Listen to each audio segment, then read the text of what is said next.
শ্রী টিঙ্কু রায় সমাজ কল্যাণ ও সমাজ শিক্ষা বিভাগের মাননীয় মন্ত্রী। Ujan Abhoynagar Agartala institute of speech rehabilitation প্রাঙ্গণে অঙ্গনারী পরিদর্শন ও monitoring system mobile application launching প্রোগ্রামে প্রধান অতিথি হিসেবে উপস্থিত থাকবেন। এখানে বরিষ্ঠ সাংবাদিক যারা রয়েছেন দীর্ঘ সময় ধরে এই রাজ্যের লেখালেখির সঙ্গে যুক্ত রয়েছেন। এখানে একটা কথা বারবার উঠে আসছে, যাদের বক্তব্যের মাধ্যমে যিনি হোস্ট করছেন, মাইকে যিনি বলছেন যে মুখবধিরদের জন্য একটা স্কুল ক্লাস 1 থেকে ক্লাস 5 পর্যন্ত আজকে সেটার শুভ উদ্বোধন হলো। আপনারা শুনলে অবাক হবেন, আমাদের ত্রিপুরার যে পূর্ণ রাজ্যের মর্যাদা পেয়েছে 50 বছর পার করলাম, আর এই আজকে যে স্কুলটা আপগ্রেড হলো সেটা 50 বছর পর হলো। অর্থাৎ 1971 সালে এখানে নার্সারি স্তরে বাচ্চাদেরকে মুখবধি বা যারা কানে শুনতে পায় না তাদের জন্য এই সেন্টারটা চালু হয়েছিল। এটা আমাদের দুর্ভাগ্য বলবো, 50 বছর সময় লেগেছে ক্লাস 1 থেকে ক্লাস 5 পর্যন্ত করতে। তার জন্য হাততালি নয়, তার জন্য আমাদের আজ দুঃখ প্রকাশ করতে হয় যে 50 বছর সরকারি ব্যবস্থাপনায় একটা মুখবধিরদের জন্য আমরা স্কুল করতে পারলাম না। 50 বছরেরও বেশি সময় লেগেছে। অর্থাৎ 1931 সালে এটা হয়েছিল যে নার্সারি বাচ্চারা ক্লাস 5 পর্যন্ত থাকবে। এখন এই ধরনের যারা কথা বলতে পারে না, যারা কানে শুনতে পায় না, তাদের জন্য ব্যবস্থাটা কোথায় ছিল?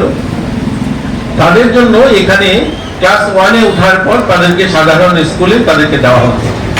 কিন্তু সাধারণ স্কুলে সেখানে যে ছেলেমেয়েরা তাদের সঙ্গে তারা পড়াশোনা করতে গিয়ে তারা সেখানে গড়ে উঠতে পারতো না, তার জন্য তার ড্রপ আউট হয়ে যেত।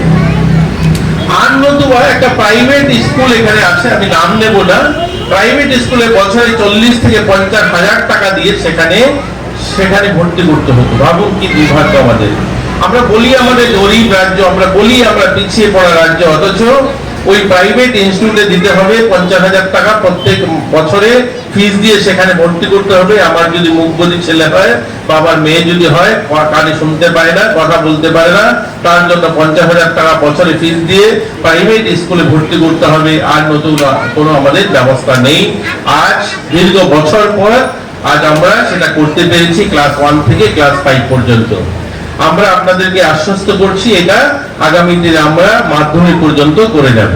আপনাদের সকলের সহযোগিতায় এই কাজটা আজ আমরা করতে পেরেছি, আমাদের ছেলেমেয়েরা এখানে ক্লাস 5 পর্যন্ত পড়তে পারবে। দ্বিতীয় যে বিষয়টা হলো, আপনারা জানেন যে পোষণ টেকার, যেটা কেন্দ্র সরকার 2018 সালে এখানে দেখেছি আমরা মাননীয় প্রধানমন্ত্রীজি শুরু করেছিলেন পোষণ অভিযান, এবং পাশাপাশি এই পোষণ টেকার অর্থাৎ একটা মোবাইল সফটওয়্যারের মাধ্যমে সেই সমস্ত অঙ্গনওয়াড়ি সেন্টারগুলোকে ভিজিট করা বা সেখানে তার পরিষেবা বা যে সমস্ত সেই স্কিমের মাধ্যমে যে সমস্ত স্কিমগুলো রয়েছে সেগুলো সঠিকভাবে পরিচালনা করা হচ্ছে কিনা সেটাকে সেই মোবাইল অ্যাপসে আপলোড করার একটা ব্যবস্থা ছিল। এটাতে কি হয়, সেটা যেহেতু গোটা ভারতবর্ষকে নিয়ে চিন্তা করে বানিয়েছে কেন্দ্র সরকার, সেটা সেভাবে তৈরি হয়েছে। আমরা দেখতে পেয়েছি আমাদের রাজ্যে অনেক সময় যারা সুপারভাইজাররা রয়েছেন, আমাদের সুপারভাইজারও সেই পরিমাণ, যত 10,000-এরও বেশি অঙ্গনওয়াড়ি সেন্টার, 4 লাখেরও বেশি বাচ্চারা সেখানে রয়েছেন। তো সেই একটা বড় সংখ্যা, এত সেই তুলনামূলক যদি আমরা দেখি আমাদের সুপারভাইজারের সংখ্যাটা কম, আমরা সেভাবে তাদের উপর প্রেসারাইজ করতে পারি না প্রত্যেকটা অঙ্গনওয়াড়ি সেন্টার প্রত্যেক সপ্তাহে ভিজিট করা বা প্রত্যেক 15 দিনে একবার ভিজিট করার জন্য আমরা তাদেরকে বলতে পারি না। এছাড়াও আমরা দেখি মাঝে মধ্যে পত্রিকার পাতায় যে সেখানে অঙ্গনওয়াড়ি সেন্টার বন্ধ রয়েছে, অঙ্গনওয়াড়ি সেন্টারে ছাত্র আসছে না, বা সেখানে সেভাবে যে ধরনের পরিষেবা দেওয়ার কথা সেটা হচ্ছে না।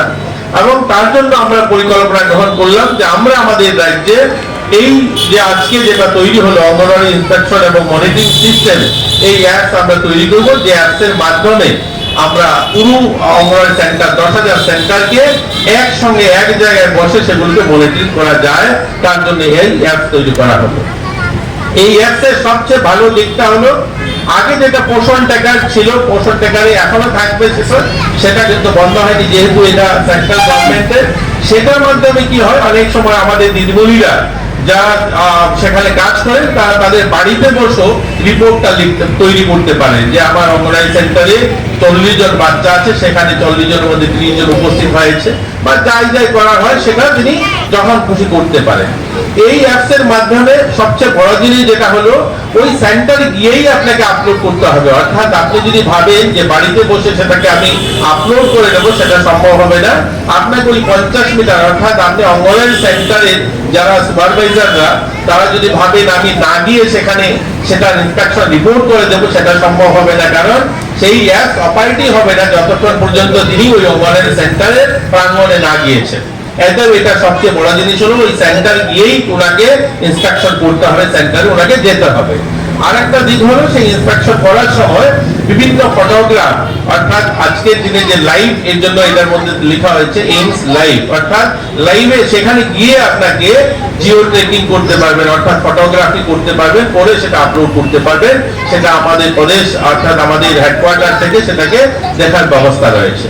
তো আমি আশা করব এই অ্যাপসের মাধ্যমে আগামী দিন আমাদের যে পরিষেবা সেটা আরো উন্নয়ন হবে। আমরা অনেকেই আনন্দ সংবাদ, আনন্দ সংবাদ, আনন্দ সংবাদ আপনাদের জন্য নিয়ে আসলো মামনি বাজার শোরুম একটি সুসংবাদ। 9 সেপ্টেম্বর থেকে মাত্র 499 টাকার ডাউন পেমেন্টের বিনিময়ে নিয়ে যেতে পারবেন মামনি বাজার শোরুম থেকে আপনাদের পছন্দ মতো মোটরসাইকেল। আরও আছে লোনের ক্ষেত্রে নানান সুযোগ সুবিধা। আপনার মোটরসাইকেল কি পুরনো হয়ে গেছে, নতুন সাইকেল ব্যবহার করতে চান, বা আপনার পুরনো সাইকেলের বদলে নতুন মোটরসাইকেল পেতে চান, তাহলে চিন্তার কোনো বিষয় নেই, নো টেনশন। এটার জন্য নিয়ে আসলো মামনি বাজার শোরুম আপনাদের জন্য নানান দারুণ সুযোগ সুবিধা। এক্সচেঞ্জিং অফার নিয়ে আসলো মামনি বাজার শোরুম। তাছাড়াও আপনাদের জন্য থাকছে লাকি ড্র। লাকি ড্রতে পাবেন অত্যাধুনিক সব উপহার। ফার্স্ট প্রাইজ থাকছে 5 গ্রাম স্বর্ণ মুদ্রা, সেকেন্ড প্রাইজ 100 গ্রাম রূপার মুদ্রা, থার্ড প্রাইজে থাকছে 43 inch LED TV, fourth prize 32 inch LED TV, ফিফথে আছে fridge, six prize washing machine, seventh geyser, এইথে রয়েছে রাইস কুকার। তাছাড়াও 9th প্রাইজ পেয়ে যাচ্ছেন ইন্ডাকশন ওভেন এবং 10th প্রাইজ 10 গ্রাম রূপার মুদ্রা রয়েছে 30টি এবং তার পাশাপাশি আপনারা পেয়ে যাচ্ছেন ডিনার সেট 30টি। অফার সময়সীমা থাকছে 12ই অক্টোবর পর্যন্ত। তাহলে আর দেরি কিসের, অফার মেলার জন্য চলে আসুন গোলাঘাটি বাজারে।